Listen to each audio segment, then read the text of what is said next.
SSC GD 2025 की exam का आज की इस वीडियो में पूरा सिलेबस कंप्लीट करेंगे। यानी कि जैसा इस बार साथियों आपके सामने पेपर खुलेगा जनवरी फरवरी में, मैं कहूंगा साथियों डिट्टो वैसा ही पेपर बनाया गया है। यानी कि ऐसा पूरा क्वेश्चन पेपर हम लोग देखेंगे। जैसे कि हिंदी के आपके सवाल आएंगे 20 क्वेश्चन, उसके बाद सामान्य ज्ञान प्लस करंट अफेयर के साथियों 20 क्वेश्चन आएंगे, वैसे 20 क्वेश्चन, और रीजनिंग के 20 क्वेश्चन लिए हैं। उसके बाद मैथ के क्वेश्चन आप देखेंगे। तो आज की इस वीडियो में साथियों एक दृढ़ निश्चय ले लीजिए कि अगर आप इस रण क्षेत्र में कूद गए हैं तो आपको अंत तक रुकना है। अगर आप इस वीडियो में अंत तक रुकते हैं तो ये माना जाएगा कि सिलेक्शन के आप पक्के सच्चे दावेदार हो, और आपको मालूम पड़ेगा साथियों कि कितनी तैयारी आपकी हो चुकी है और कितनी तैयारी आपकी बाकी है।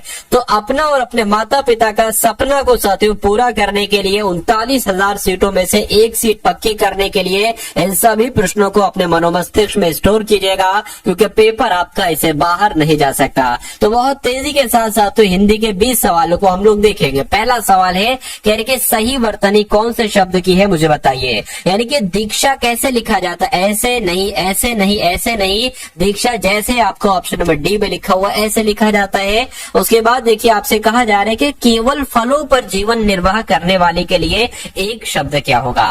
देखिए जो केवल फलों पर ही अपना जीवन निर्वाह करता है ना, उसको फलाहारी कहा जाता है। क्या कहा जाता है? उसको फलाहारी कहा जाता है। अगर हम बात करते हैं साथियों यहाँ पर अल्पाहारी, अल्पाहारी किसे कहते हैं? जो कम भोजन करता है उसको अल्पाहारी कहते हैं। और जो शाकाहारी की बात करें साथियों, जो फल वगैरह या जो साग सब्जी वगैरह खाए ना, उसको साथियों शाकाहारी कहा जाएगा। ठीक है ना। चलिए, और अन्न खाने वाले को साथियों अन्नहारी कहा जाता है। नेक्स्ट नंबर का सवाल है, कह रहे कि इहलौकिक का विलोम क्या होगा, मुझे बताइए। तो इहलौकिक का विलोम क्या हो जाएगा? इहलोक का विलोम क्या हो जाएगा? परलोक हो जाएगा, जिनका भी आंसर ऑप्शन नंबर ए है, मैं कहूंगा बिल्कुल करेक्ट है। उसके बाद देखिए कमल का समानार्थी शब्द बताइए। यानी कि कमल, देखिए अंत में जिस शब्द के जा लग जाए, मैक्सिमम वर्ड्स होते हैं उनका, वो कमल का पर्यायवाची हो जाएगा। अब जैसे कि कौन कौन से भाई मैं आपको बता देता हूं। जैसे कि मान लीजिए वनज, वनज शब्द जो है अंत में क्या लग गया? इसके जा लग गया, तो ये कमल का पर्यायवाची हो जाएगा।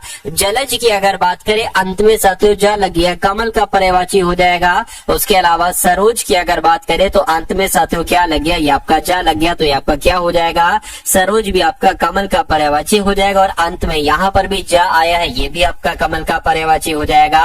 उसके बाद देखिए कह रहे कि वह सीढ़ियों से ऊपर चढ़ गया, इसमें किस भाग में साथियों त्रुटि है, मुझे बताइए। देखिए यहाँ पर अगर बात करें, ये जो सीढ़ियां लिखा हुआ है ये गलत लिखा हुआ है। सीढ़ियां कैसे लिखा जाता है, मैं कहूंगा यहाँ पर ये जो गलती है ना, सीढ़ियां गलत लिखा हुआ है। कैसे लिखा जाता है साथियों? सीढ़ियों की अगर बात करें, सीढ़ियां आपका ऐसे लिखा जाता है कि वह सीढ़ियों से ऊपर चढ़ गया, तो मैं कहूंगा सीढ़ियों ऐसे लिखा जाता है साथियों।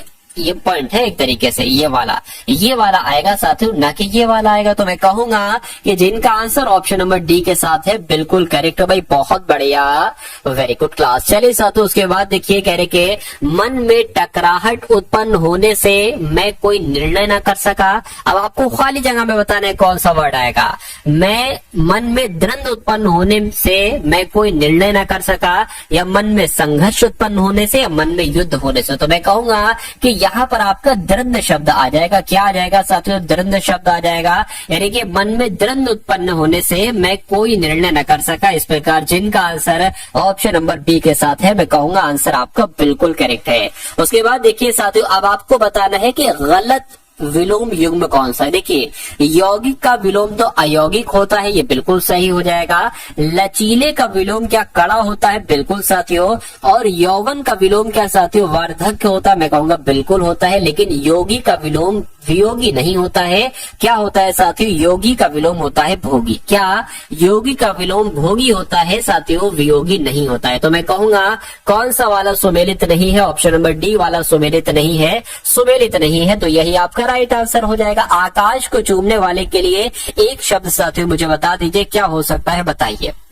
देखिए, आकाशवाणी की जब हम बात करते हैं ना, तो आकाश से सुनाई पड़ने वाली जो वाणी होती है ना, उसको आकाशवाणी कहा जाता है। ठीक है, इतनी बात साथ आप लोग ध्यान रखेंगे। और अगर गगनचुंबी की हम बात करते हैं तो आकाश को, जो आकाश के चूमने वाले को गगनचुंबी कहा जाता है। उसके बाद देखिए, कह रहे कि उदार का आपको बताना है साथियों कि विलोम क्या हो सकता है, तो आप लोग ध्यान रखेंगे उदार का विलोम क्या होता है, तो मुझे बताइए। देखिए, आपसे पूछा जाएगा साथियों उदार का विलोम क्या हो जाएगा, तो आप लोग ध्यान रखेंगे उदार का विलोम कृपण होता है। क्या होता है साथियों? उदार का विलोम कृपण होता है। सही वर्तनी वाला शब्द आपको बता रहा है।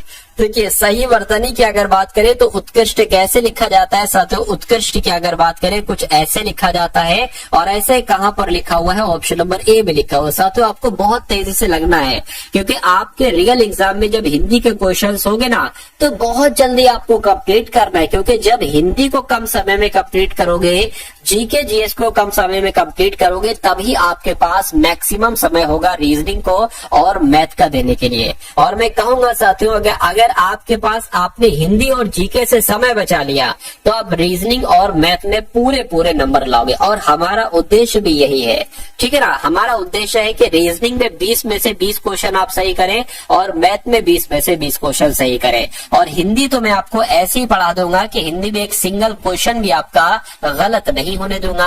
हाँ, अगर साथियों 4-5 क्वेश्चन जीके जीएस में गलत हो जाते हैं या आपको नहीं आते हैं तो कोई दिक्कत नहीं, कम से कम इतनी तैयारी मैं आपको करवा दूंगा 14 सवालों की, कि भाई 20 में से आप 14 सवाल बिल्कुल करेक्ट करके आ जाए अपने एग्जाम में, ठीक है ना। तो अगर आपने साथियों सोच लिया है कि भाई इस बार साम दाम दंड व भेद, यानी कि हर एक तरीके से मुझे सिलेक्शन लेना है, चाहे मुझे दिन रात एक करना पड़े, तो साथियों मैं तैयार हूं आपके सिलेक्शन दिलाने के लिए। लेकिन मेहनत आपको मेरे तरीके से करना होगी। डेली एक क्लास आएगी साथियों, रोजाना किसी भी समय ये क्लास आ सकती है। तो आप चैनल से साथियों जुड़े रहेंगे, टच में रहेंगे, और जैसे ही वीडियो आए तुरंत उसको साथियों एक तरीके से अपने पूरी वीडियो को अपने मनोमस्तिष्क में स्टोर कर लिया, पूरी वीडियो को आपने समझ लीजिए घोल कर पी लिया। आपका सिलेक्शन कोई छीन नहीं सकता, कोई दुनिया की ताकत आपका सिलेक्शन साथियों कराने से आपका नहीं रोक सकती, क्योंकि आप मेहनत करोगे, मेहनत आपसे मैं कराऊंगा। देखिए, कह रहे कि रंग लाना, इसका मतलब क्या होता है साथियों? परिवर्तन होना नहीं, धाक जमना नहीं, प्रभाव उत्पन्न होना। बिल्कुल साथियों, रंग लाना, ठीक है, प्रभाव उत्पन्न होना, ये आपका बिल्कुल सही जवाब हो जाएगा। अगला सवाल देखिए, आपसे यहाँ पर कहा जा रहा है कि मुझे गिलानी है कि मैं अपनी दावत में सम्मिलित नहीं हो सकूंगा, या मुझे खेद है, या मुझे शोक है, या मुझे हर्ष है। तो इस खाली जगह में साथियों खेद शब्द आ जाएगा, यानी कि मुझे खेद है कि मैं आपकी दावत में, अपनी नहीं आपकी दावत में सम्मिलित नहीं हो सकूंगा।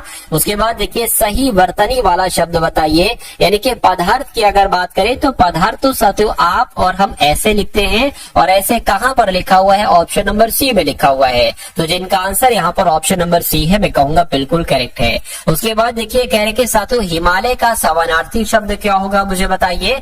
तो हिमालय की जब हम बात करते हैं ना, देखिए हिमालय की जब हम बात करते हैं तो हिमालय को तो साथियों हिमगिरी भी कहा जाता है। क्या हिमालय की अगर बात करें तो हिमगिरी भी कहा जाता है, हिमालय को साथियों पर्वत राज भी कहा जाता है, और हिमालय की अगर बात करें साथियों तो हिमालय को नगराज भी कहा जाता है।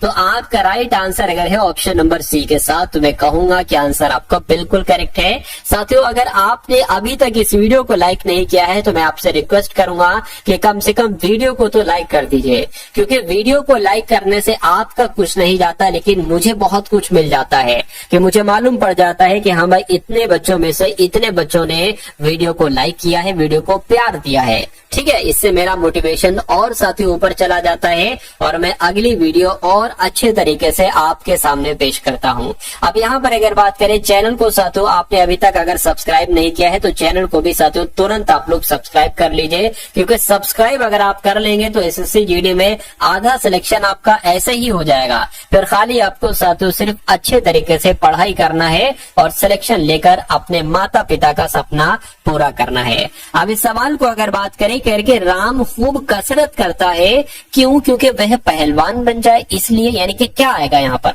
कि इसलिए कि वह पहलवान बन जाए, या क्योंकि वह पहलवान बन जाए, या ताकि वो पहलवान बन जाए, या इससे वो पहलवान बन जाए। मैं कहूंगा यहाँ पर जो बिल्कुल शुद्ध शब्द आएगा वो ताकि आना चाहिए, यानी कि राम खूब कसरत करता है ताकि वो पहलवान बन जाए। तो ताकि यहाँ पर सबसे सटीक शब्द लग रहा है, और यही आपका राइट आंसर हो जाएगा। छली का विलोम आपसे यहाँ पर साथियों पूछा जा रहा है, मुझे बताइए।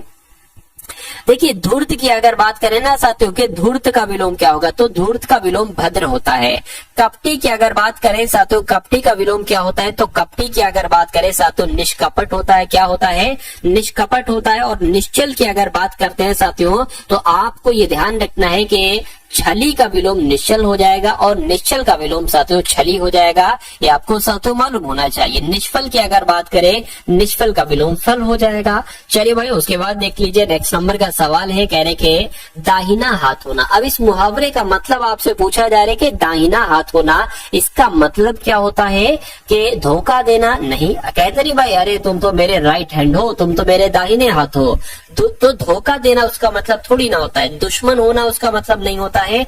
बहुत सहायक होना या चापलूसी करना, चापलूसी करना भी उसका मतलब नहीं होता है। अरे भाई तुम तो मेरे राइट हैंड हो, यानी कि मेरे दाहिने हाथ हो, यानी कि बहुत सहायक हो, तुम मेरे लिए मेरी बहुत मदद करते हो। उसके बाद देखिए अगला सवाल है, कह रहे कि किसी के पीछे पीछे चलने वाले के लिए एक शब्द क्या होगा साथियों, मुझे बताइए। चलिए देखिए जो भविष्य में आने वाला हो ना, जो भविष्य में आने वाला हो साथियों, उसको क्या कहा जाएगा, उसको आगामी कहा जाएगा। ठीक है ना, उसको क्या कहा जाएगा साथियों, उसको आगामी कहा जाएगा। इतनी बात आप लोग ध्यान रखेंगे। और अगर बात करें किसी के पीछे पीछे चलने वाले को क्या कहा जाता है, तो अनुगामी कहा जाता है। ये आप सभी लोगों को साथियों मालूम होना चाहिए, ध्यान रखना है। चलिए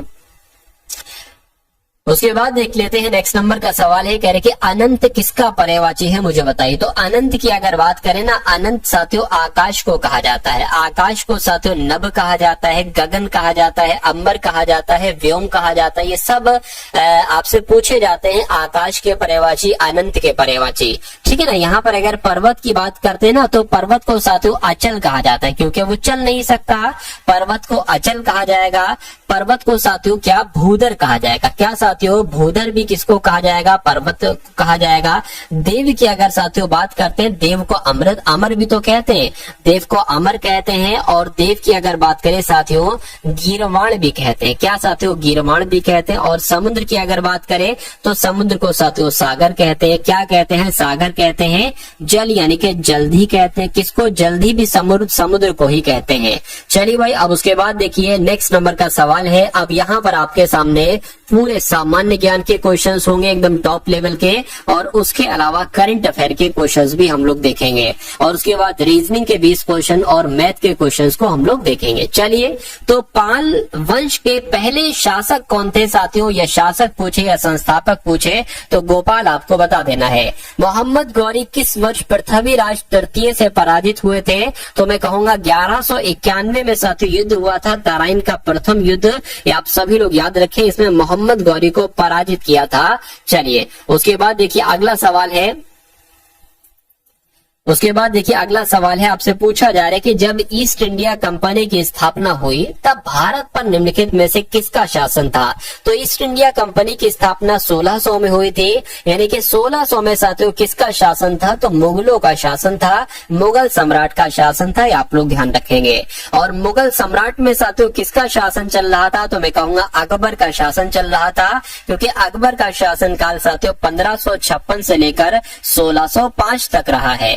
चलिए उसके बाद देख लीजिए नेक्स्ट नंबर का सवाल है, कह रहे कि भारतीय राष्ट्रीय कांग्रेस के उस अधिवेशन के नाम का, उस अधिवेशन के स्थान का नाम बताइए जहां पूर्ण स्वराज को अपना अंतिम लक्ष्य घोषित किया गया था।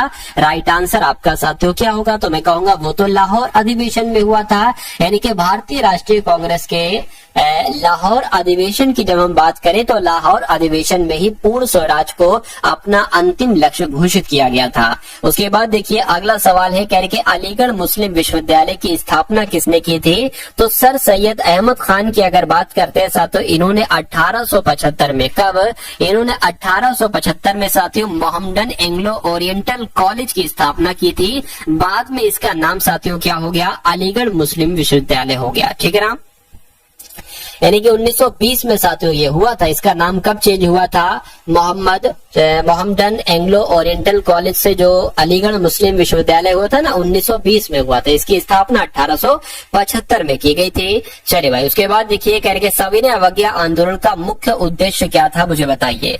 तो यहाँ पर अगर बात करते हैं साथियों, सविनय अवज्ञा आंदोलन का मुख्य उद्देश्य क्या था? कि अगस्त कथन के विरुद्ध नहीं, गोलमेज सम्मेलन के विरुद्ध नहीं, विंस्टन चर्चिल की प्रतिक्रियावादी उकाम विरुद्ध नहीं साथियों, नमक कर के विरुद्ध सविनय अवज्ञा आंदोलन शुरू किया गया था। महात्मा गांधी जी के द्वारा शुरू किया गया था। उसके बाद देखिए कह रहे संयुक्त राज्य अमेरिका ने किस वर्ष दूसरे विश्व युद्ध में प्रवेश किया था? तो मैं कहूंगा जो दूसरा विश्व युद्ध था ना साथियों, ये 1939 से लेकर 1945 तक चला था और अमेरिका ने इसमें जो एंट्री ली थी वो 1941 में ली थी। कब ली थी? 1941 में ली थी। उसके बाद देखिए कह रहे कि भारतीय संविधान के अनुच्छेद 19 में कौन सा अधिकार शामिल है? तो जब हम बात करते हैं साथियों अनुच्छेद 19 की, तो आप लोग ध्यान रखेंगे वाक और अभिव्यक्ति स्वतंत्रता का अधिकार ये अनुच्छेद 19 में दिया गया है। ये आप लोगों को मालूम होना चाहिए। अगला सवाल है आपकी स्क्रीन पर, कह रहे कि लोकसभा में सदस्यों के द्वारा निजी विधेयक पेश करने की सूचना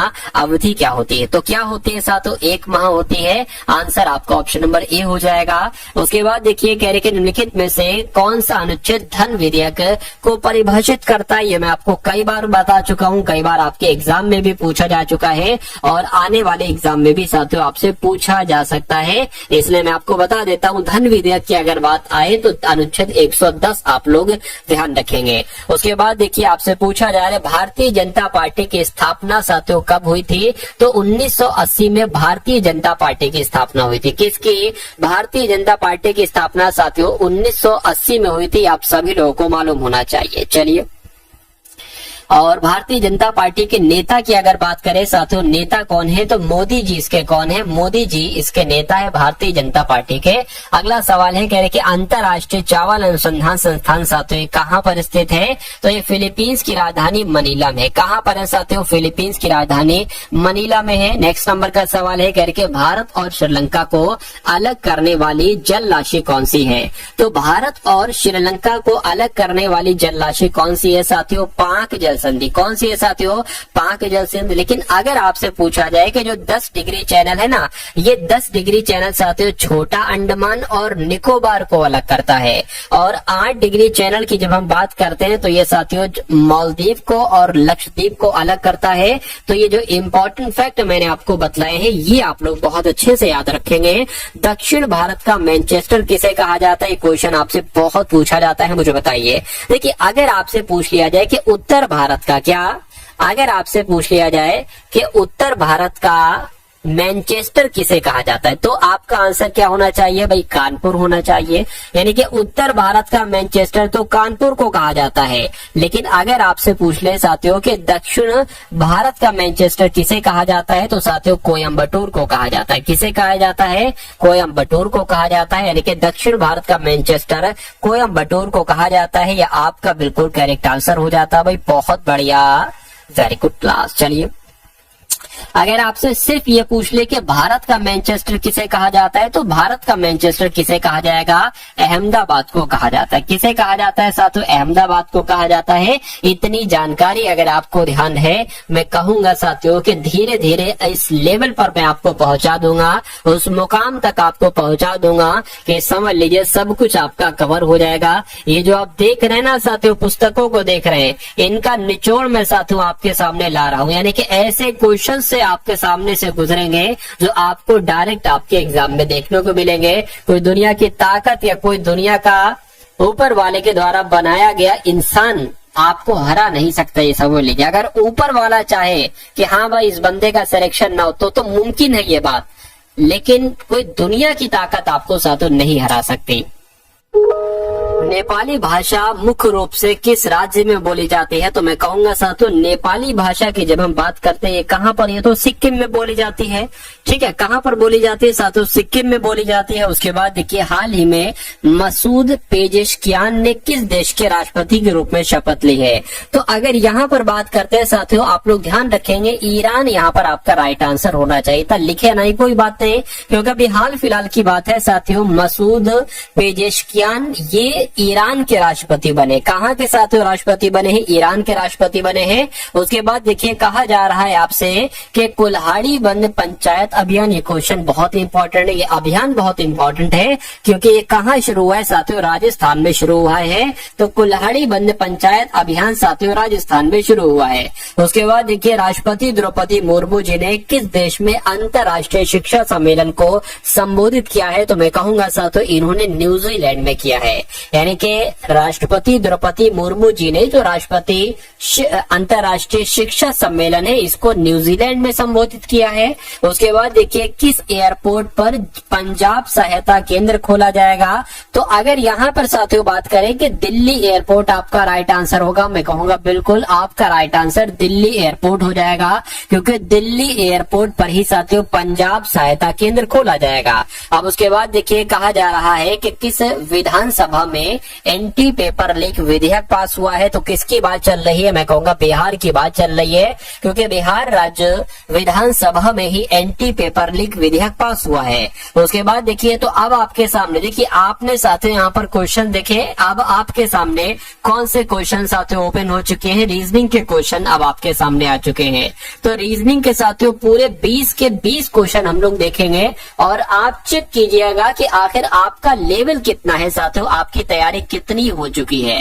यानी कि सवाल कैसे आपसे एग्जाम में पूछा जाएगा, जरा देखिए कि एक कागज का टुकड़ा है, इसको बीच से फोल्ड किया जाता है साथियों, बीच से इस ये वाला पार्ट इसके ऊपर आ जाता है और आपके पास अब एक ऐसी आकृति का कागज आ गया। अब कागज को यहाँ से मोड़ा जाता है और ये वाला पार्ट इसके ऊपर ला दिया जाता है और अब आपके पास एक ऐसा क्या आ गया है? कागज का टुकड़ा आ गया। आपने क्या करा? आप एक गोल छेद यहाँ करते हैं, आप एक चौकोर छेद यहाँ करते हैं और एक बड़ा चौकोर छेद यहाँ पर करते हैं। तो आपसे ये कहा जा रहा है कि जब इसके चारों कोनों को खोला जाता है, ओपन किया जाता है, तो ये कैसा दिखाई देगा? ऐसा, ऐसा, ऐसा या साथियों ऐसा? मुझे बताइए। देखिए यहाँ पर अगर बात करें, जाहिर सी बात है जब ये बड़ा वाला यहाँ पर है ना तो एक बड़ा वाला यहाँ पर बनेगा। एक सेकंड रुकिए, मैं ब्लैक ले लेता हूँ साथियों इसके लिए। चलिए तो एक ब्लैक साथियों यहाँ पर है ना, तो एक ब्लैक मेरा मानना है कि यहाँ पर भी हो जाएगा। एक यहाँ पर चौकोर है तो एक यहाँ पर चौकोर हो जाएगा और एक साथियों यहाँ पर आपका गोला है ना तो आपका एक यहाँ पर गोला हो जाएगा। इतनी बात क्लियर है? कहिए बिल्कुल क्लियर है। चलिए कोई दिक्कत नहीं। अब देखिए क्या होगा, अब देखिए जब साथियों ये यहाँ पर चौकोर एक है, एक यहाँ पर, तो मैं कहूंगा यहाँ पर भी साथियों एक चौकोर आ जाएगा और यहाँ पर भी एक चौकोर आ जाएगा और यहाँ पर एक चौकोर आ जाएगा ये वाला और यहाँ पर एक चौकोर आ जाएगा। ये जीरो जो यहाँ पर है वो एक यहाँ पर आ जाएगा और एक कहाँ पर आ जाएगा? यहाँ पर आ जाएगा। तो ऐसा आपको कहाँ पर दिख रहा है? मैं कहूंगा ऐसा तो सिर्फ और सिर्फ मुझे ऑप्शन नंबर डी में ही नजर आ रहा है। तो इसलिए आंसर आपका जो जाएगा वो किस ऑप्शन के साथ जाएगा? वो ऑप्शन नंबर डी के साथ जाएगा। दी गई शीट को मोड़कर एक घन बनाया जाता है और इस प्रकार निर्मित घन में प्लस क्या लिखा हुआ साथियों? यहाँ पर प्लस चिन्ह वाले फलक के विपरीत फलक पर कौन सा हो जाएगा? इतनी सी बात आपसे पूछी जा रही। देखिए अब मैं आपको सिंपल सी एक चीज बता देता हूँ। ये क्या बना हुआ? ये @ बना हुआ। अगर आपसे पूछा जाता कि @ वाले फलक के विपरीत फलक पर कौन सा चिन्ह होगा तो आप क्या करते? एक को छोड़कर ये वाला, यानी कि @ अगर आपसे पूछा जाता तो साथियों हैशटैग हो जाता आंसर आपका। लेकिन अगर आपसे पूछा जाता ये इस टाइप का है, ठीक है, डॉलर टाइप का है, तो अगर इसका विपरीत आपसे पूछा जाता है तो आप क्या बताते साथियों? आपको बताना पड़ता प्रतिशत। लेकिन पूछा गया है कि प्लस का क्या होगा। अब बचा क्या साथियों? प्लस का क्या हो जाएगा? बराबर हो जाएगा। यानी कि प्लस का अगर पूछे तो साथियों आपको क्या बता देना है? बराबर आपको बता देना है। मैं कहूंगा कि बराबर कहां पर है? ऑप्शन नंबर बी में है। तो ये क्या है? ये आपका साथियों बिल्कुल करेक्ट आंसर हो जाएगा। उसके बाद देखिए साथियों नेक्स्ट नंबर का सवाल है, कहा जा रहा है कि अब आपको इसमें डिक्शनरी के अकॉर्डिंग लगाना। एक सवाल ऐसा आता ही आता है। अब देखिए और मुझे बताइए कि आपका राइट आंसर साथियों यहाँ पर किस ऑप्शन के साथ जाएगा। देखिए यहाँ पर अगर साथियों बात करें ना, अब PEG लिखा हुआ, यहाँ पर PER PER PER PER लिखा हुआ, तो PEG यानी कि जी तो पहले आ जाएगा आहार से, तो ये साथियों सबसे पहले आ गया। अब उसके बाद साथियों कौन सा आ जाएगा? देखिए PERSIS लिखा हुआ है, RO। अब यहाँ पर अगर बात करें ना, O होता है साथियों पहले, ठीक है, एस होता है बाद में, लेकिन सी यहाँ पर आगे, सी तो सबसे पहले होगा, एफ से भी पहले होगा, तो अब 4 आ जाएगा और उसके बाद साथियों 5 आ जाएगा, ये एफ वाला, ये भी हो गया, ये भी हो गया। अब इसमें से साथियों देखिए एस पहले आता है या ओ, मैं कहूंगा ओ पहले आता है, तो 3 आ जाएगा और साथियों फिर आपका 2 आ जाएगा। यानी कि अब अगर यहाँ पर बात करें कि 145 32 कहाँ पर लिखा हुआ है, तो ऑप्शन नंबर बी में लिखा हुआ है, तो ये आपका ऑप्शन नंबर बी नहीं बल्कि सी में लिखा हुआ, तो ऑप्शन नंबर सी आपका बिल्कुल करेक्ट आंसर हो जाएगा। अब उसके बाद अगर बात करें कि यदि दर्पण को दाईं ओर रखा जाता हो तो दिए गए संयोजन के सही दर्पण प्रतिबिंब क्या बनेगा, मुझे बताइए। यानी कि अगर यहाँ पर दर्पण में रख दो तो ये कैसा दिखेगा दर्पण में। मैं आपको कई बार बता चुका हूं कि जो सबसे अंत में होता है वो सबसे पहले दिखाई देता है, यानी कि के ऐसा दिखेगा। ठीक है, ये क्यू बना है तो ये साथियों पी की हालत में आ जाएगा। ये एक कुछ ऐसा करके दिखेगा, 2 कुछ ऐसा करके दिखेगा, एन की अगर बात करते हैं साथियों कुछ ऐसा दिखेगा, एन और जी की अगर बात करें साथियों ऐसा दिखेगा। तो आपको ये बताने के ऐसा कहां पर साथियों आपको नजर आ रहा है, देखिए चलिए। के हो गया, पी हो गया, ये एक है क्या, चलिए एक बना दिया, ये भी नहीं, तो कोई सा नहीं मिसमैच कर रहा है। ठीक है, यहाँ पर के किसी में है ही नहीं, तो मैं कहूंगा या तो ये गलत है या ऑप्शन गलत है। खैर कॉन्सेप्ट जो मैंने आपको बताया है वही कॉन्सेप्ट आप लोग ध्यान रखेंगे। 2 चीजें, जो सबसे अंत में होगा वो सबसे पहले दिखेगा। ठीक है, चलिए उसके बाद देखिए अगला सवाल है। और अगर बात करते हैं जैसे कि बी, अगर बी का मुंह इस तरफ है तो दर्पण में ये इसका इस तरफ दिखेगा, लेकिन ए का जैसे है ना ए वैसा ही दर्पण में दिखेगा। उसके बाद देखिए नंबर सीरीज वाला साथियों सवाल है आपके स्क्रीन पर, कह रहे हैं कि 2 है, उसके बाद 5 है, उसके बाद 11 आ गया है, उसके बाद 17 आ गया है। आपको बताने के उसके बाद क्या नंबर आएगा, और उसके बाद 31 ही आना चाहिए और फिर 41 आना चाहिए। चलिए भाई, यहाँ पर अगर साथियों हम लोग बात करें ये क्या है, 2 है, 5 है, 11 है, 17 है, 31, ये सब के सब साथियों अभाज्य संख्या है। क्या है, ये सब अभाज्य संख्या है। तो मैं कहूंगा कि यहाँ पर भी कोई अभाज्य संख्या आएगी। यानी कि अगर साथियों यहाँ पर हम लोग बात करते हैं कि 17 के बाद अभाज्य संख्या तो 19 आती है, लेकिन 19 कहीं ऑप्शन में नहीं दे रखी है। क्या 21 अभाज्य संख्या नहीं, 25 अभाज्य संख्या नहीं, 29 अभाज्य संख्या तो है, लेकिन 29 से पहले 23 भी अभाज्य संख्या है, तो यहाँ पर 23 आएगा।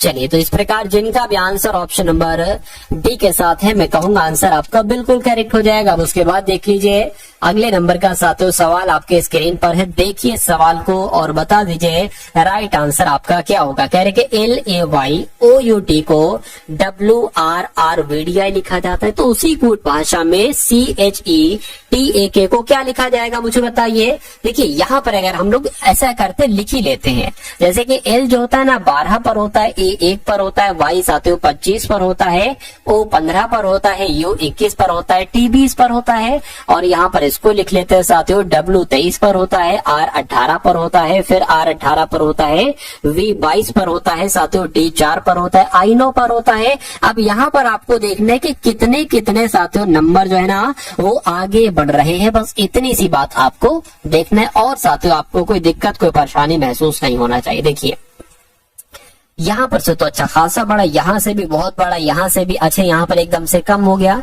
एक काम साथियों आप ये करिए कि इस 20 की अगर बात करें ना तो ये 20 से 23 हो जाता है, यानी कि यहाँ पर 3 बढ़ा दिया गया है। ये 21 से 18 हो गया है, तो अब साथियों 3 घटा दिया गया है, यानी कि यहाँ पर 3 बढ़ाया, यहाँ पर 3 घटाया। ये 15 से 18 हुआ, फिर से साथियों 3 बढ़ा दिया गया। 25 से 22 हुआ, यानी कि फिर से 3 घटा दिया गया। 1 से 4 हुआ, फिर 3 बढ़ा दिया गया, और 12 से 9 फिर 3 घटा दिया गया। तो लॉजिक आप समझिए ना क्या चल रहा है, पहले 3 बढ़ाया गया फिर घटाया गया। तो इसको भी हम लोग इसमें 3 बढ़ाएंगे तो क्या आ जाएगा साथियों, मुझे बताइए। सबसे पहले 3 बढ़ाया गया है ना, अच्छा यहाँ से चलना है भाई, ये भी तो देखना है कि 11 पर होता है, 3 बढ़ाएंगे 14 आ जाएगा, 14 पर n होता है, n ये लिखा है ए। अब यहाँ पर साथियों 3 घटाएंगे, तो जब ए में भैया 3 घटाएंगे तो क्या आ जाएगा साथियों, x आ जाएगा, w नहीं आएगा। तो मैं कहूंगा ये हमारा राइट आंसर हो जाएगा। शॉर्ट तरीके से साथियों, हमने पूरा सवाल नहीं देखा, ठीक है, जितना देखना चाहिए था उतना देख लिया और आंसर तक हम बिल्कुल आसान तरीके से पहुंच गए। अब उसके बाद देखिए अगला सवाल है। अब यहाँ पर अगर बात करते हैं ना, बहुत ध्यान से देखना है, यानी कि 36 ए है, ब्रैकेट में 15 सी, 4 है, बी है, ब्रैकेट में 21 ए 13 है और फिर ए 24 है, डी है और ब्रैकेट में 16 है, डी 2 है। आपसे कहा जा रहा है कि यदि ए का अर्थ प्लस है, यानी कि जहां पर आपको ए देखने को मिले प्लस लिख देना, जहां पर आपको साथियों बी देखने को मिले ना वहां पर माइनस लिख देना, जहां पर आपको सी देखने को मिले गुणा कर देना और जहां पर आपको डी देखने को मिले मेरे हिसाब से यहाँ पर भाग होना चाहिए तो वहां पर भाग लिख देना, बस इतनी सी बात है। अब नंबर को जरा लिख लीजिए, जिसके 36 हो गया, ब्रैकेट में 15 और 4 आ जाएगा और साथियों यहाँ पर फिर ब्रैकेट में 21 और 13 आ जाएगा और फिर साथियों क्या आ जाएगा 24 आ जाएगा, ठीक है ना, और फिर ब्रैकेट में साथियों 16 और 2 आ जाएगा। यहाँ पर क्या है, डी है, डी का मतलब भाग होता है तो ये मैंने भाग लिख दिया। यहाँ पर डी है, डी का मतलब साथियों भाग होता है। यहाँ पर ए है, ए का मतलब साथियों प्लस है। यहाँ पर क्या है, ए का मतलब प्लस है, ठीक है ना। अब यहाँ पर बी आ जाएगा, बी का मतलब माइनस है। यहाँ पर सी है, सी का मतलब गुणा है और यहाँ पर क्या है, ए है और ए का मतलब प्लस है। तो इतनी बात साथियों क्लियर है, कहीं बिल्कुल क्लियर है। अब देखिए ये 36 हो गया, ये प्लस 15 चौक 60 हो जाएंगे, माइनस 21 13 कितने हो जाएंगे, 4 और 3 34 हो जाएंगे। इतनी बात क्लियर है, बिल्कुल क्लियर है। अब देखिए यहाँ पर इसकी जगह पर पता क्या आएगा, 2 8 16 यानी कि 8 आएगा और 8 को यहाँ पर 24 से भाग देना है। तो जब 24 से भाग देंगे 8 का 8 3 24 हो जाएगा। तो मैं डायरेक्ट साथियों यहाँ पर 3 लिख लेता हूँ, ठीक है, 3 लिख लेता हूँ। अब इन दोनों को जोड़ दीजिए,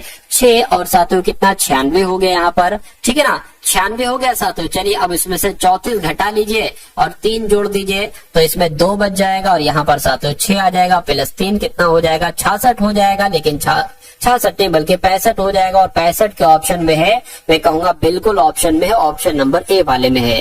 तो इस प्रकार जिनका भी आंसर ऑप्शन नंबर ए है मैं कहूंगा बिल्कुल करेक्ट है। चलिए उसके बाद देखिए अगले नंबर का सातों सवाल है, कह रहे कि 2 बहनें रजनी और रानी, क्या रजनी और रानी की आयु का अनुपात 2:3 है। 6 वर्ष के बाद उनकी आयु का अनुपात 3:4 हो जाएगा। तो कह रहे कि रजनी की वर्तमान आयु साथियों आपसे यहाँ पर पूछी जा रही है। देखिए ये सवाल कहने को तो मैथ के चैप्टर का है, लेकिन ये सवाल रीजनिंग के सेक्शन में भी आपसे पूछा जा सकता है और ये डिक्टो सवाल पूछा जाएगा। बस फर्क क्या होगा साथियों, फर्क की जब हम बात करें तो फर्क सिर्फ जो अनुपात है ना ये चेंज हो जाए, बस बाकी और सब कुछ सेम रहेगा, नाम थोड़ा बहुत हो सकता हो चेंज हो जाए। इस सवाल को आप कैसे करेंगे, देखिए 2 बहनें हैं रजनी और रानी, इनका आयु का अनुपात कितना है 2x और कितना है साथियों 3x है।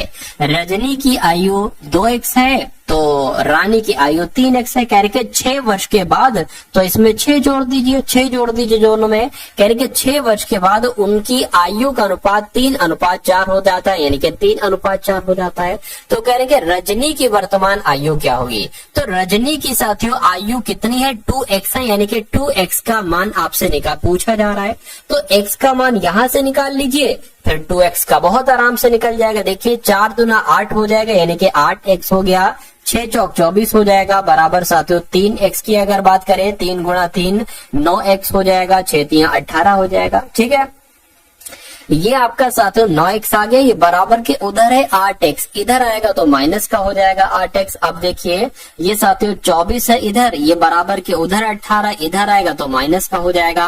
अब 8 9x में से 8x जाएगा साथियों, x बराबर कितना बचेगा 24 में से 18 गया 6 बचेगा। यानी कि अब अगर बात करें रजनी की वर्तमान आयु आपसे पूछी जा रही है और रजनी की वर्तमान आयु 2x है। जब x बराबर 6 है तो 2x बराबर साथियों क्या हो जाएगा 2 गुणा 6 हो जाएगा, यानी कि 12 वर्ष साथियों रजनी की उम्र निकल कर आएगी। तो 12 वर्ष आपका राइट आंसर हो जाएगा। अगर आपसे पूछता कि रानी की वर्तमान उम्र कितनी है तो साथियों 3x है, यानी कि 3 गुणा 6 हो जाता, तो मैं कहता 18 वर्ष रानी की वर्तमान उम्र है।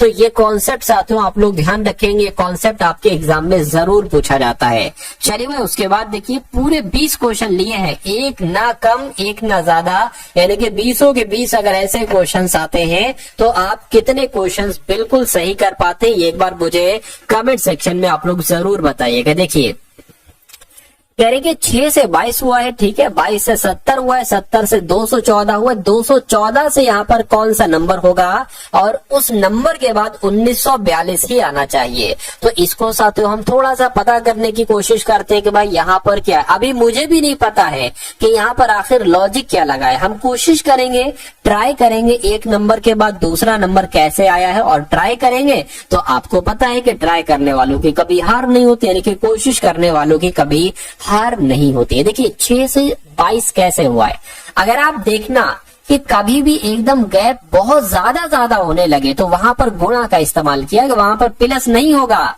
कि ये भाई यहाँ पर 18 प्लस कर दिया या 16 प्लस कर दिया, नहीं, वहां पर गुणा होगा।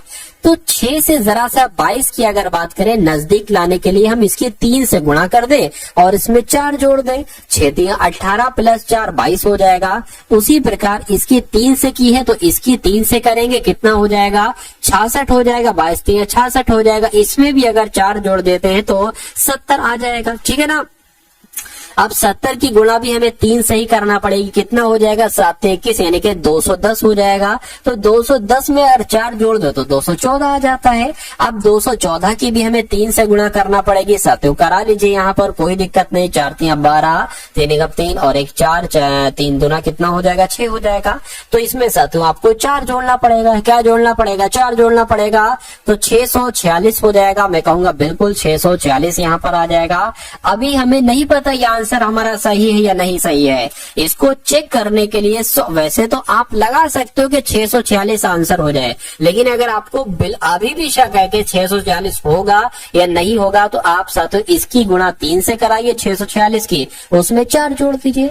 अगर ये आ जाता है तो आपका वो आंसर हो जाएगा। वैसे मैं कहूंगा कि भाई इतनी आपने यहाँ पर देखा तो यही आंसर ही होगा। इसको चेक करके साथियों करके आपको अगले नंबर के क्वेश्चन पर बढ़ जाना है। यहाँ पर साथियों क्या लिखा हुआ है, भाई आकृति नहीं है, कागज को काटने पर यहाँ पर कोई आकृति होना चाहिए थी, आकृति लगाना वो भूल गया साथियों टाइपिस्ट, कोई दिक्कत नहीं है।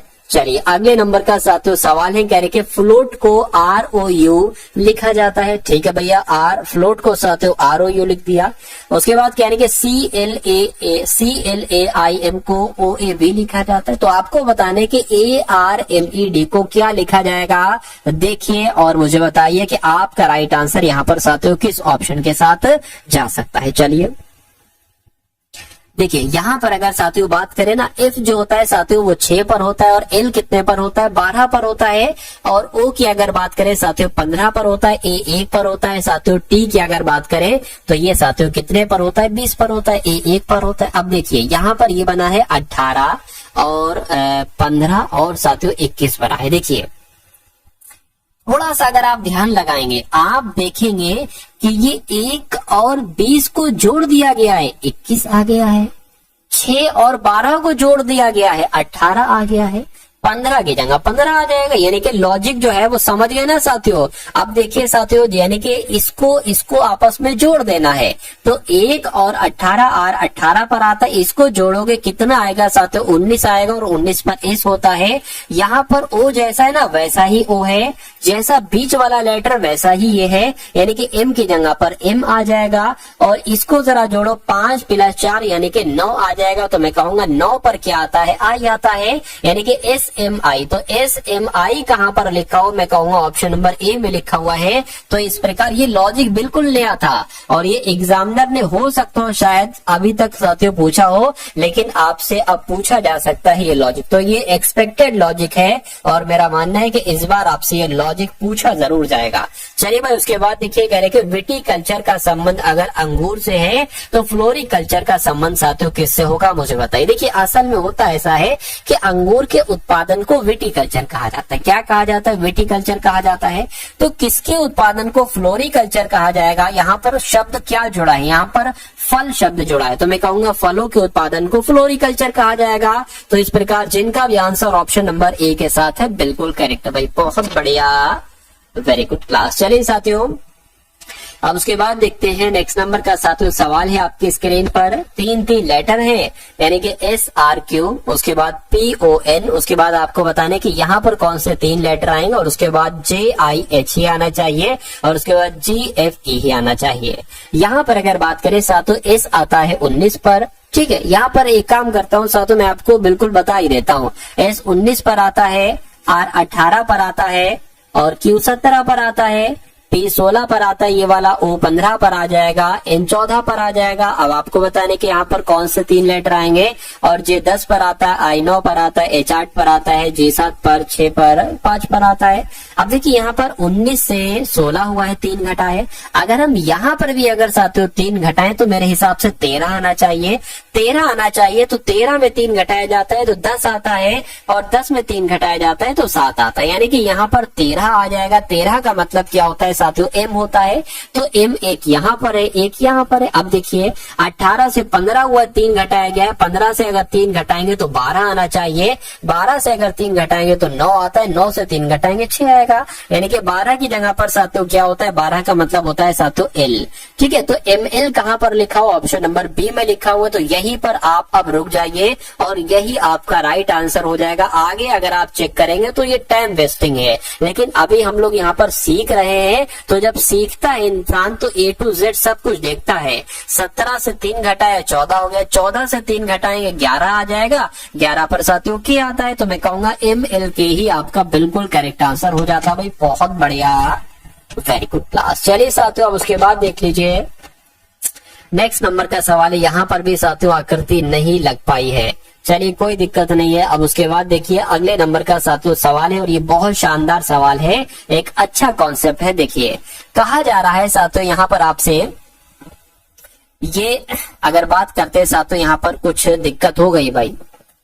अच्छा ये एक अलग क्वेश्चन है, ठीक, इसमें क्या किया है, एक ही मैच कर, ये एक अलग क्वेश्चन है और ऊपर वाला जो है ना ये एक अलग क्वेश्चन है। चलिए कोई दिक्कत नहीं है साथियों, ठीक है। अच्छा ये ऑप्शन नंबर ए है, ये ऑप्शन नंबर बी है, ये ऑप्शन नंबर सी है, ये डी है। अब यहाँ पर साथियों सबसे पहले आप इसको देखिए कि ये ब्लड रिलेशन वाला सवाल है, ये आप कैसे कर सकते हैं। देखिए कहने के एक लड़के की ओर इशारा करते हुए रंजीता कहती है, तो रंजीता की अगर हम बात करते हैं, रंजीता एक लड़के की तरफ इशारा कर रही है, एक लड़के की तरफ इशारा कर रही है और कह रही है कि वह मेरे पति, यानी कि रंजीता के कोई पति होंगे। रंजीता के पति के ससुर कौन होंगे, रंजीता के पिताजी होंगे। क्या इनके पिताजी होंगे, तो रंजीता के पिता की इकलौती पुत्री, रंजीता के पिता की इकलौती पुत्री, ये अपनी खुद की बात कर रही है, यानी कि इसके रंजीता के ही पुत्र, रंजीता का पुत्र मान लीजिए साथियों ये हो गया। रंजीता के पुत्र के पिता, रंजीता के पुत्र के पिता कौन होंगे, ये होंगे रंजीता के पिता के पुत्र की इकलौती बहन मान लीजिए साथियों ये हो गई, ठीक है ना, यानी कि रंजीता के पति की बहन का पुत्र, तो का पुत्र कौन हो गया साथियों, ये हम मान लेते हैं, ठीक, यही तो है। इस लड़के के बारे में बताया जा रहा है कि भैया रंजीता के पति की बहन का पुत्र है, ये लड़का है।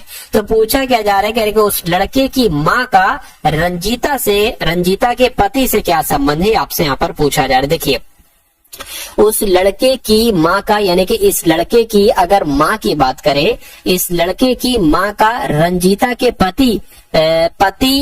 पति से क्या संबंध है, रंजीता के पति से क्या संबंध है, यानी कि इस लड़के की माँ ये हो जाएंगी, तो ये अपने भाई को ही भाई कहेंगी। तो पति से क्या संबंध है इसके, रंजीता के, तो ये साथियों अपनी बहन इसको कहेगा, बहन कहेगा, तो मैं कहूंगा बहन आपका बिल्कुल करेक्ट आंसर हो जाएगा। तो आपका राइट आंसर साथियों जो जाएगा वो किस ऑप्शन के साथ जाएगा, मैं कहूंगा ऑप्शन नंबर डी के साथ जाएगा। क्वेश्चन बहुत एक तरीके से स्ट्रॉन्ग क्वेश्चन था, स्ट्रॉन्ग कॉन्सेप्ट था साथियों ये। अब हम लोग साथियों इस सवाल को देख लेते हैं कि ये सवाल भी एक तरीके से साथ में ही मिक्स कर दिया गया, इसमें कोई दिक्कत नहीं है साथियों। कहा गया है साथियों आपको बताने की इंग्लिश डिक्शनरी के अकॉर्डिंग साथियों कैसे क्या होगा, यानी कि सबसे पहले कौन सा लेटर आएगा, तो ACO लिखा हुआ, ACA लिखा हुआ, ACC, ACC, ACT लिखा हुआ, तो मैं कहूंगा ये सबसे पहले आएगा 2 वाला, ठीक है। उसके बाद साथियों क्या आ जाएगा यहाँ पर, अब यहाँ पर ACO है, ये नहीं आएगा, ACC, ACCO, ACCE वाला आ जाएगा, तो यानी कि 3 आ जाएगा यहाँ पर, ये वाला भी हो गया। अब साथियों कौन सा आ जाएगा देखिए जरा, ठीक है। अब साथियों देखिए ये है आपका ACC और ये ACT हो जाएगा, तो यही आ जाएगा, 4 वाला आ जाएगा। अब बचा क्या साथियों, अब बचा क्या, ACO आएगा, ये ACT आएगा, तो ACO आएगा यानी कि ये आ जाएगा, और फिर 5 वाला आ जाएगा। तो 234-15 कहां पर लिखा हुआ है, ऑप्शन नंबर ए में लिखा हुआ है, ऑप्शन नंबर ए में लिखा हुआ है, तो ये क्या होगा, ये आपका साथियों बिल्कुल करेक्ट आंसर हो जाता है। भाई बहुत बढ़िया, वेरी गुड क्लास। चलिए अब उसके बाद देख लीजिए साथियों, नेक्स्ट नंबर का सवाल है आपकी स्क्रीन पर। इसको देखिए साथियों और मुझे बताइए कि आपका अगला सॉल्यूशन इसका क्या होगा। यानी कि यहाँ पर आपसे कहा यह गया है कि भैया 7 से 113 बनाया गया है। यहाँ पर कहा गया है कि 15 से 481 बनाया गया है। तो आपको बताना है 11 से कौन सा नंबर बनाया जा सकता है। साथियों देखिए और मुझे बताइए, यहाँ पर एक कॉन्सेप्ट लगा है कि 7 से 113 कैसे बनाया गया है। तो 7 से अगर आप देखिए इसमें लॉजिक क्या लगा है, कॉन्सेप्ट क्या लगा है। अगर हम इसका स्क्वायर कर देते हैं, यानी कि इस 7 का अगर स्क्वायर कर देते हैं और उसमें 2 से गुणा कर देते हैं, तो ये 49 गुणा 2 कितना हो जाता है, मैं कहूंगा साथियों 98 हो जाएगा। लेकिन ये 113 है, तो साथियों हमें क्या करना पड़ेगा, इसके डबल से, यानी कि साथियों हमें क्या करना पड़ेगा, इसका डबल इसमें जोड़ देना पड़ेगा। यानी कि इसमें साथियों 114 जोड़ देना पड़ेगा। तो ये कितना हो जाएगा, ये 12 हो गया। और ये साथियों 10 11 112 है, लेकिन फिर भी हमें 1 जोड़ना पड़ेगा तो ये 113 मिलेगा। ठीक है ना। अब इसकी अगर बात करें साथियों, 11 से हमें क्या नंबर मिलेगा, हमने इसमें क्या किया था, पहले उस नंबर का स्क्वायर कराया था और फिर उसकी गुणा साथियों 2 से कर दी थी। यानी कि 121 गुणा 2 कितना आ जाएगा, 242 आ जाएगा। इतनी बात क्लियर है क्या? ये बिल्कुल क्लियर है। देखिए उसके बाद साथियों इसका डबल से हमने उसको जोड़ दिया था, यानी कि यहाँ पर 22 जुड़ जाएगा और उसमें भी हमने 1 जोड़ दिया था, तो 242। और ये कितना हो जाएगा, ये साथियों 4 5 5 यहाँ पर आ गया। और ये आपका साथियों 2 4 यहाँ पर 6 हो गया और ये 2 हो गया, यानी कि 265 साथियों 11 से बन जाएगा। तो 265 के ऑप्शन में है, मैं कहूंगा बिल्कुल ऑप्शन में है, ऑप्शन नंबर सी वाले में है। चलिए भाई अब उसके बाद देख लीजिए, नेक्स्ट नंबर का सवाल है। इस सवाल को साथियों देखिए और मुझे आंसर बताइए कि आखिर इस सवाल का जवाब क्या हो सकता है। चलिए देखिए, कहने के सभी चूहे कुत्ते हैं, तो मान लेते हैं साथियों ये क्या हो गए, ये चूहे हो गए। और कह रहे हैं कि सभी चूहे जो है ना, सभी चूहे कुत्ते हैं, सभी चूहे कुत्ते हो गए। उसके बाद कह रहे हैं कि कुछ चूहे मुर्गियां हैं, तो मान लेते हैं साथियों इतने चूहे, क्या इतने चूहे कौन हो जाएंगे साथियों, इतने चूहे मुर्गियां हो गई, इतने चूहे मुर्गियां हो गई। अब निष्कर्ष को देखिए और मुझे बताइए कि कौन सा निष्कर्ष सही है, कौन सा निष्कर्ष गलत है। कह रहे कि कुछ चूहे कुत्ते हैं, कुछ चूहे कुत्ते हैं, यहाँ पर तो सभी चूहे कुत्ते हैं। ठीक है, सभी चूहे कुत्ते हैं, तो कुछ चूहे कुत्ते हैं, ये गलत नहीं हो सकता, ये सही हो जाएगा।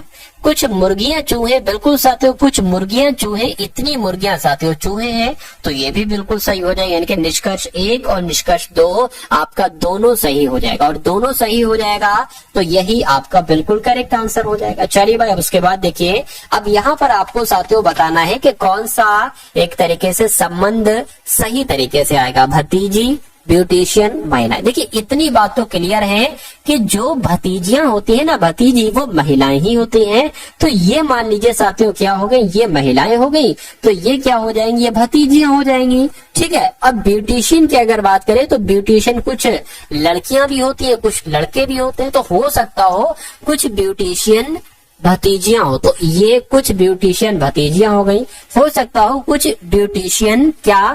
ब्यूटिशियन महिलाएं हो, लेकिन हो ये भी सकता है कुछ ब्यूटिशियन साथियों पुरुष हो। तो कुल मिला के ऐसा आरेख बनेगा, और ऐसा आरेख क्या यहाँ पर बना है, नहीं यहाँ पर बना है, नहीं यहाँ पर बना, नहीं यहाँ पर बना है। तो आपका राइट आंसर किस ऑप्शन के साथ जाएगा, मैं कहूंगा ऑप्शन नंबर सी के साथ जाएगा। चलिए भाई अब उसके बाद देखिए, नेक्स्ट नंबर का सवाल है। इस सवाल को देखिए और आपको बताना है कि आपका राइट आंसर क्या होगा। ओ है ये खाली जगह, के एम फिर खाली जगह, फिर खाली जगह, के एम के बाद खाली जगह है, ओ पी के है, फिर खाली जगह है, फिर ए ओ है, फिर खाली जगह एम ए है।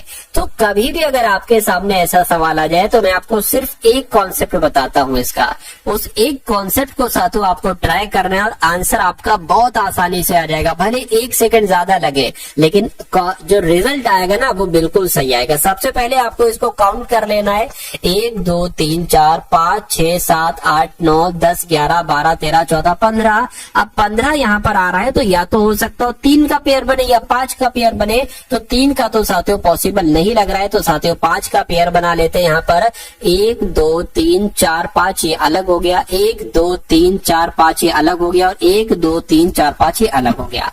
आप यहाँ पर देख रहे हैं कि सबसे ठीक है ना, सबके शुरू में ओ आ रहा है, यहाँ पर भी ओ, यहाँ पर भी शुरू में ओ, यहाँ पर भी शुरू में ओ। आप देख रहे हैं कि अंत में ए आ रहा है, यहाँ पर ए, यहाँ पर ए, तो यहाँ पर भी ए आ जाएगा। आप देख रहे हैं अंत में के एम ए आ रहा है, तो के यहाँ पर आ जाएगा, के एम ए ये हो गया, के एम ये हो गया, और के एम यहाँ पर आ जाएगा। अब तो हमें पूरा मिल गया है ओपी के एम ए, तो ओ पी के एम ए, ओ पी के एम ए। तो अब आपको अगला कंटेंट, ये अगला कदम ये आपको उठाना है साथियों कि आपने अपने पेन से क्या क्या लिखा है। आपने पी लिखा है, आपने ए लिखा है, आपने एम लिखा है, आपने पी लिखा है, आपने के लिखा है। तो अब आपको देख लेना है कि ऐसा कौन से ऑप्शन में लिखा हुआ है। मैं कहूंगा ऐसा तो ऑप्शन नंबर बी में लिखा हुआ है, तो इस प्रकार आपका आंसर जाएगा ऑप्शन नंबर बी के साथ। भाई बहुत बढ़िया, वेरी गुड क्लास। चलिए साथियों, उसके बाद देखिए कह रहे कि एक निश्चित कूट भाषा में, क्या एक निश्चित कूट भाषा में RAT को 39 लिखा जाता है, DOG को 26 लिखा जाता है, और YAK को क्या लिखा जा सकता है साथियों। बस इतनी सी बात आपसे यहाँ पर पूछी जा रही है। देखिए मुझे ऐसा लग रहा है कि अगर हम R 18 पर होता है, A 1 पर होता है, A 20 पर होता है, इनको जोड़ दे क्या 39 आएगा। देखिए जरा, बिल्कुल 39 आएगा। अगर इसको जोड़ दे साथियों 4 + 15 + G बोले तो 7, कितना आएगा साथियों आपका 22 हो जाएगा। 22 बिल्कुल 26 आएगा। तो मैं कहूंगा Y आता है 25 पर, ए आता है 1 पर, क्या आता है 11 पर, यानी कि 25 और 22 कितना हो जाएगा 7 4 बोले तो 47 हो जाएगा। 47 तो नहीं, कोई मिस्टेक हुई है। जरा देखिए साथियों, Y किस पर आता है 25 पर आता है, ए 1 पर आता है, यानी कि 26 और 11 कितने हो जाएंगे, तो ये 7 हो गए। अच्छा ये 3 हो गए, तो मैंने एक एक्स्ट्रा पता नहीं कैसे जोड़ दिया, क्या मिस्टेक करी मैंने, देखिए जरा। अच्छा यहाँ पर आपका जो है ना, यहाँ पर आपका अच्छा इसको मुझे 12 करना चाहिए था, मैंने 22 कर दिया, तो कुल मिला के 37 आपका आंसर आएगा। और 37 किसका आंसर है, ऑप्शन नंबर सी वाला है, बिल्कुल सही हो जाएगा आपका आंसर। अब उसके बाद देखिए साथियों, आपके सामने अब मैथ के क्वेश्चन यहाँ पर शुरू हो चुके हैं। सभी साथियों एकदम टॉप लेवल के सभी क्वेश्चंस हैं। तो इन 10 सवालों को देखेंगे, बहुत अधिक नहीं, इन 10 सवालों को साथियों देखेंगे। और मेरा मानना है कि पूरी मैथ के सबसे टॉप लेवल के ये 10 सवाल होंगे। कहने के एक निर्माता ने एक वस्तु पर 1400 रुपए का, क्या साथियों 1400 रुपए का मूल्य अंकित किया, यानी कि एक वस्तु कितने की उसके ऊपर मूल्य लिखा हुआ है 1400 रुपए, उसके ऊपर साथियों मूल्य लिखा हुआ। इतनी बात क्लियर है, बिल्कुल क्लियर है। उसके बाद साथियों क्या कहा गया है, उसके बाद कहा गया है कि एक खुदरा विक्रेता इसको 25% की छूट पर इसको बेचता है, जिसने इसे बेचकर 12% का लाभ अर्जित किया है, यानी कि और खुदरा विक्रेता ने वस्तु को किस मूल्य पर बेचा है, आपसे पूछा जाए। देखिए सबसे पहले यहाँ पर बात की गई है कि अगर 1400 रुपए किसी पर लिखे हैं और 25% की छूट दी जा रही है, यानी कि उसको 75% में बेचा जा रहा है, तो इसको जरा साथियों चेक कीजिए। यहाँ पर क्या आ जाएगा साथियों, 4 × 12 आ जाएगा, ठीक है ना, 2 चला जाएगा, 4 × 5 20 हो जाएगा, 350 आ जाएगा। 350 की गुणा अगर साथियों 3 से करते हैं तो कितना आ जाएगा साथियों 1050 आ जाएगा।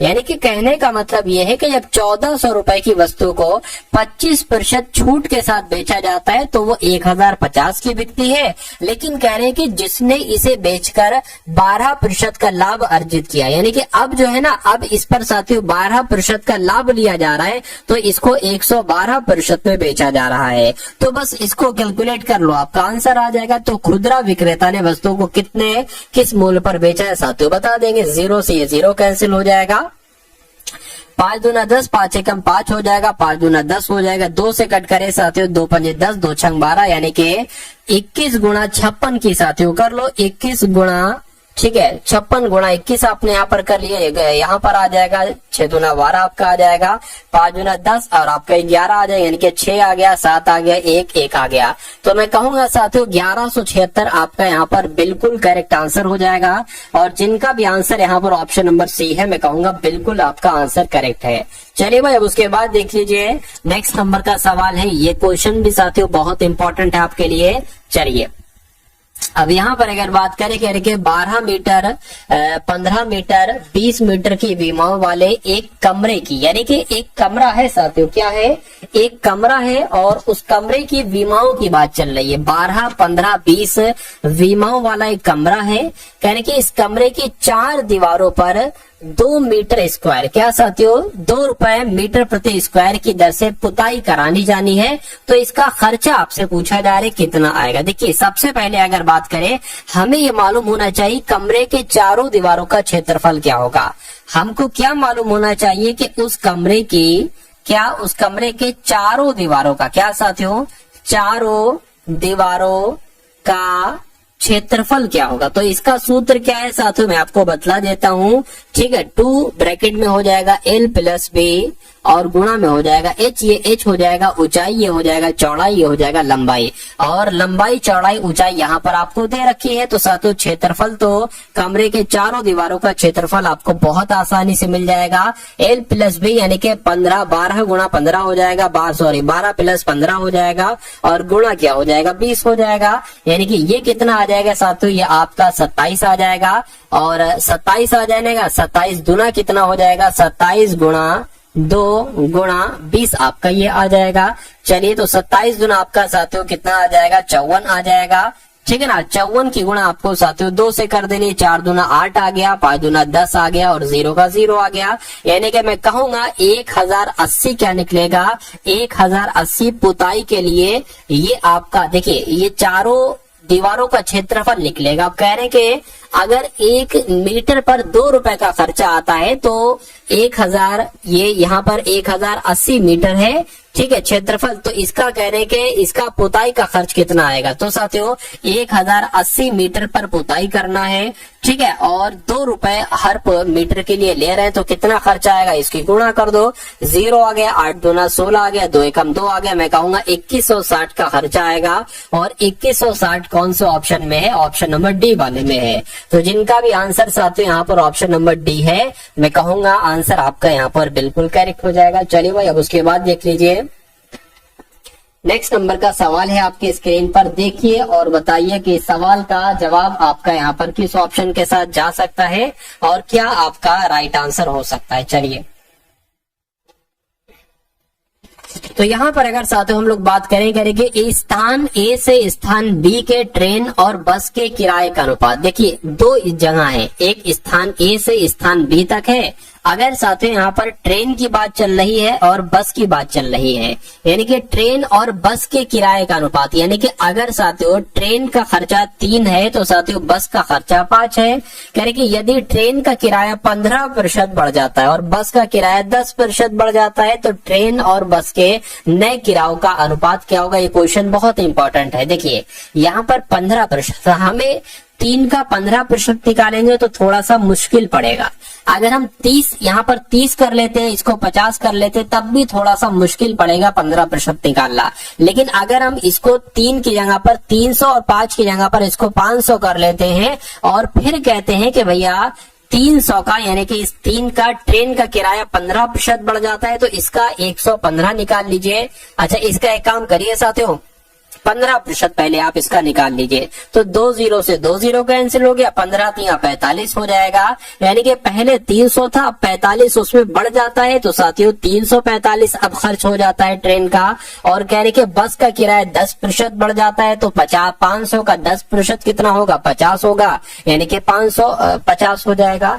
तो कह रहे कि इनका अनुपात आपसे पूछा जा रहा है। अरे भाई वही तो करे, तो ट्रेन का और बस के नए किराए का अनुपात, तो यहाँ से 5 से तो इसको कैंसिल कर लीजिए, 5 सते 5 छंग कितना हो जाएगा, 30 हो जाएगा, 4 बचेगा, 5 टीम आपका 45 हो जाएगा और ये 5 एकम 5 5 एकम 5 0 आ जाएगा, यानी कि 69/110 ये आपका राइट आंसर हो जाएगा। और अभी साथियों सिंप्लीफिकेशन के क्वेश्चन को एक बार देख लीजिए। कह रहे कि 2 भाग ब्रैकेट में -6 ब्रैकेट ऑफ भाग 2 गुणा 3 ब्रैकेट ऑफ गुणा 3 -1। अब इसको साथियों आपको सॉल्व करना है। देखिए सबसे पहले यहाँ पर आपको भाग दिख रहा है ना, तो जब अगर -6 भाग 2, इसको साथियों भाग 2 ऐसे कर सकते हैं, 3 एकम 3 3 3 2 3 कितना हो गया, 6 हो गया। तो इस पूरे की जगह पर साथियों मैं क्या लिख सकता हूँ, -3 लिख सकता हूँ। बिल्कुल -3 गुणा 3, इतनी बात क्लियर है, बिल्कुल क्लियर है। अब देखिए साथियों अब यहाँ पर क्या हो जाएगी, ये 3 3 9 हो जाएगा, बिल्कुल 3 3 9 हो जाएगा। अब माइनस का 9 आ गया और ये भाग 2 है,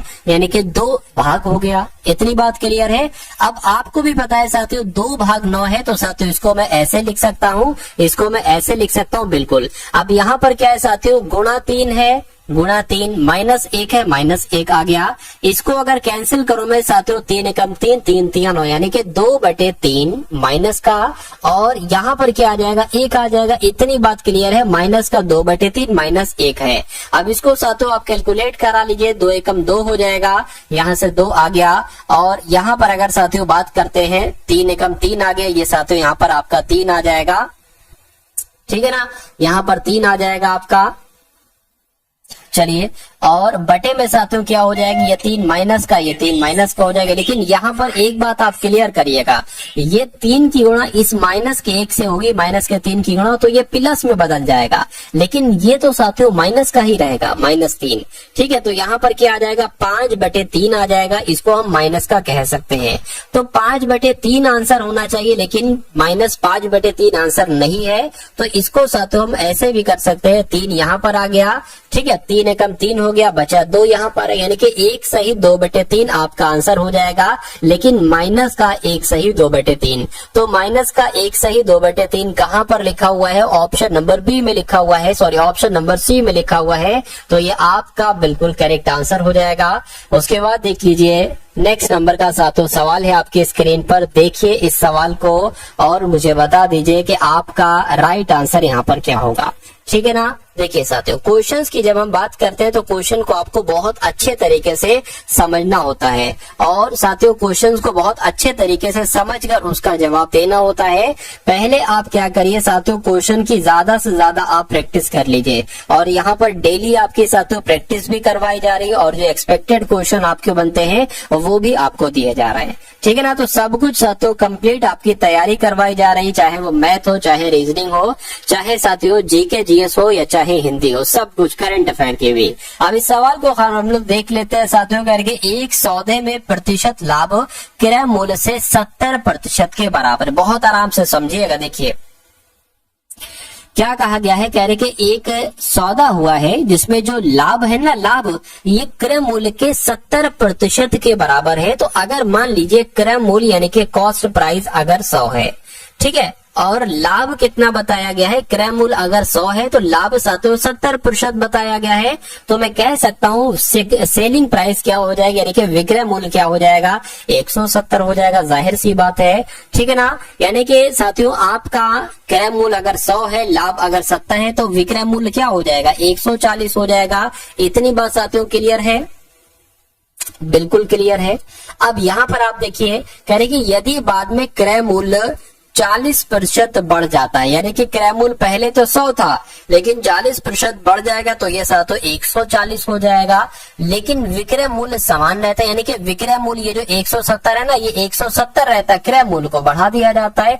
तो लाभ कितना होगा, तो लाभ की अगर बात करें साथियों, यहाँ पर आप देख पा रहे हैं 170 में से 140 जाएगा, कितना लाभ हुआ है, तो मैं कहूंगा साथियों एक तरीके से 30 बड़ा है, ठीक है ना। अरे भाई 50 60 70 30 बड़ा है, ठीक है। तो 30 को प्रतिशत में बदल लीजिए, 140 नीचे आ जाएगा, इस 0 से आपका ये 0 कैंसिल हो जाएगा, ये 50 आ जाएगा, ये 7 आ जाएगा, यानी कि 3 पंजे कितना हो जाएगा, 15, 150 बटे ये 7 आपका आ गया। इसको कैलकुलेट कर लीजिए, 7 दूना 14 हो गया, ठीक, 1 जाएगा, 7 एकम 7 हो गया, 3 बचेगा, पॉइंट लगाए, 0 बड़ा 7 चौक 28 हो गया, यानी कि मैं कह सकता हूँ 21.4, क्या 21.4। और अगर और इसको कट करें साथियों तो यहाँ पर 3 आ जाएगा, ठीक है ना। यहाँ पर क्या आ जाएगा साथियों, 3 आ जाएगा। तो अब आपसे कहा यह गया था कि तो दोनों प्रतिशत लाभों का अंतर क्या होगा।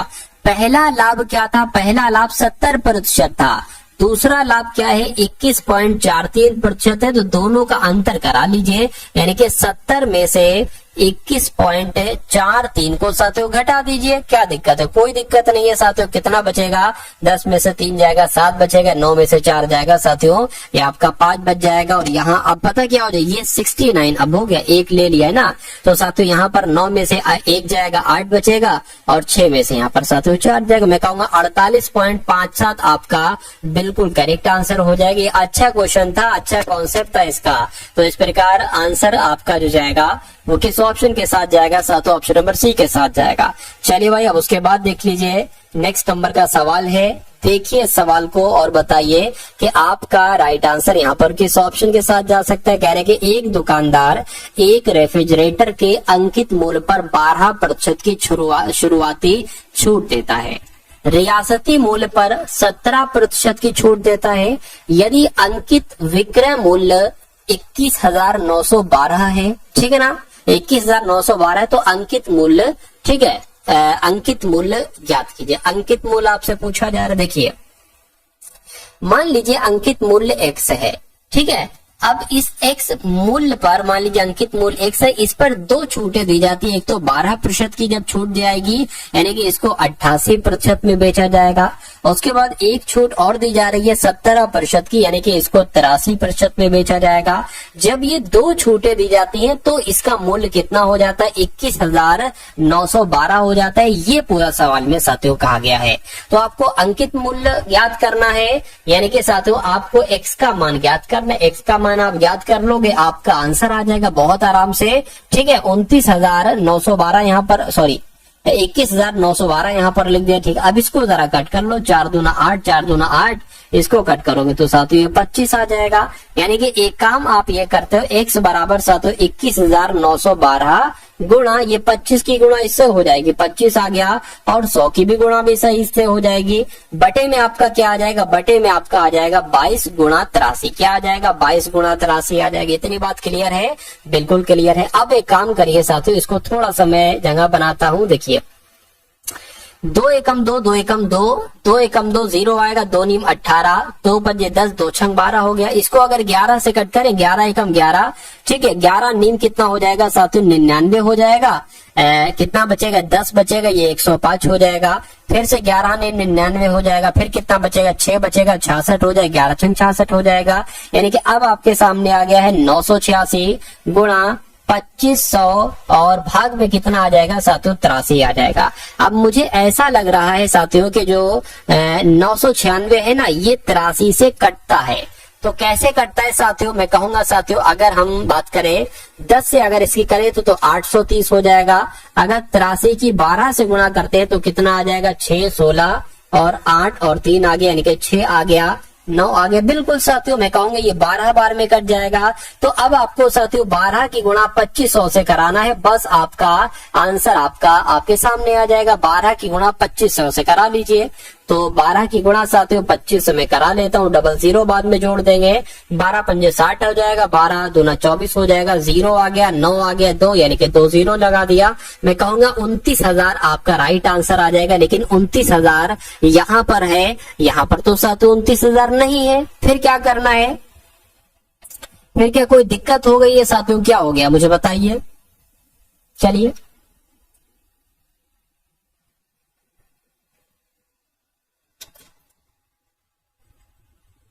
तो देख लेते हैं साथियों दिक्कत कहां पर हो गई। देखिए मुझे लग रहा है साथियों इस गुणा में दिक्कत कहीं पर हो गई, तो इसको एक बार और चेक कर लेते हैं। देखिए यहां पर अगर बात करें, इसको हटाता हूं मैं, 12 की गुणा 2500 से करना थी तो 12 गुणा 25 कर लिया। यानी कि अगर बात करते हैं साथियों 5 दूना 10 आपका हो गया, 5 एकम 5 और आपका 6 हो गया, ठीक है। गुणा आपका आ गया, 12 दूना कितना हो गया, 24 आ गया, 0 आ गया, ये 10 आ गया, ठीक है। ये 3 आ गया और 2 0 थे, 2 0 मैंने लगा दिया, यानी कि ये तो 30,000 आ गया। तो 30,000 आपका यहाँ पर बिल्कुल सही जवाब हो जाएगा, ठीक है ना। तो थोड़ी सी साथियों मिस्टेक हो गई थी, कोई दिक्कत नहीं, उसको सुधार लिया गया है। अब नेक्स्ट नंबर का सवाल आप लोग देखेंगे और बताएंगे कि इस सवाल का जवाब आखिर यहाँ पर आपका क्या हो सकता है। कहा जा रहा है कि यदि एक गोले का व्यास, मान लीजिए ये एक गोला है और इसका व्यास जो है ना, व्यास वो कितना है, वो 56 सेंटीमीटर है, इसका पृष्ठीय क्षेत्रफल क्या होगा, ये इतनी सी बात आपसे पूछी जा रही है।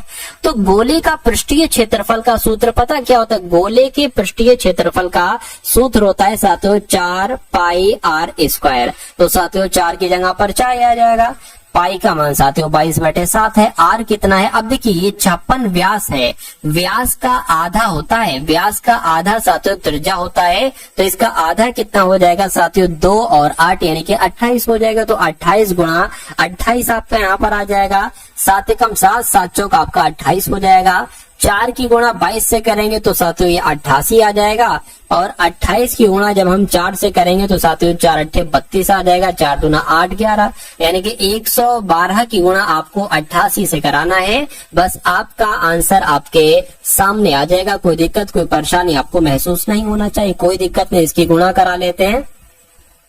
8 दूना 16 हो गया, 8 एकम 8 9 हो गया, 8 एकम 8 हो गया, फिर से यही आ जाएगा 9 6 9 8 आ गया। इसको जोड़ लीजिए साथियों, ये आपका 6 आ गया, ये आपका 15 आ गया, ठीक है ना, ये आपका साथियों 18 आ गया, ये आपका 9, यानी कि 9856 आ रहा है। तो 9856 कौन से ऑप्शन में है? मैं कहूंगा ऑप्शन नंबर ए वाले में है। तो जिनका भी आंसर यहाँ पर ऑप्शन नंबर ए के साथ है, मैं कहूंगा बिल्कुल करेक्ट आपका आंसर। अब उसके बाद देखिए आज की इस वीडियो का अंतिम क्वेश्चन है, और ये क्वेश्चन बहुत ध्यान से आपको करना है। क्या इस क्वेश्चन की अगर बात करें ना साथियों, बहुत ध्यान से सवाल को करना है, यानी कि दो संख्याओं का अनुपात 5:9 है, ठीक है ना। दो संख्याओं का अनुपात कितना है? 5:9 है। यदि उनका महत्तम समावर्तक साथियों कितना है? 14 है, ठीक है ना। तो उनका लघुत्तम समावर्तक कितना होगा? इतनी सी बात आपसे यहाँ पर पूछी जा रही है। देखिए और मुझे बताइए राइट आंसर आपका यहाँ पर क्या हो सकता है। चलिए भाई देखिए, अगर हम इसको साथियों करें कि अगर हम साथियों अनुपात की महत्तम समावर्तक से गुणा कराते हैं तो दोनों संख्याएं हमें मिल जाती हैं। तो यहाँ पर अगर बात करें साथियों कैसे संख्याएं हम निकालेंगे, 14 पंजे 70, ये तो साथियों पहली संख्या हो जाएगी। लेकिन अगर हम साथियों 14 गुणा 9 करेंगे तो ये 126 हो जाएगी। तो ये क्या दूसरी संख्या हो जाएगी? मैं कहूंगा बिल्कुल, यानी कि पहली संख्या 126 होना चाहिए, ठीक है। यानी कि मैं कहूंगा पहली संख्या गुणा दूसरी संख्या बराबर HCF, और LCM आपसे पूछा जा रहा है तो ये LCM ये सूत्र हो जाएगा साथियों, 14 एकम 14, 14 पंजे 70 हो जाएगा, यानी कि 126 की गुणा आपको 5 से कराना है। 5 छंग आपका 30 हो जाएगा, 5 दूना 10 और 1 13 हो जाएगा, 5 एकम 5 और 1 6 हो जाएगा, यानी कि 630 साथियों क्या हो जाएगा? ये आपका बिल्कुल करेक्ट आंसर हो जाएगा। और जिनका भी आंसर यहाँ पर 630 के साथ है, मैं कहूंगा आंसर आपका बिल्कुल करेक्ट है। बहुत बढ़िया, वेरी गुड क्लास। तो कैसी लगी साथियों आपको ये क्लास? एक बार कमेंट सेक्शन में जरूर बताइएगा।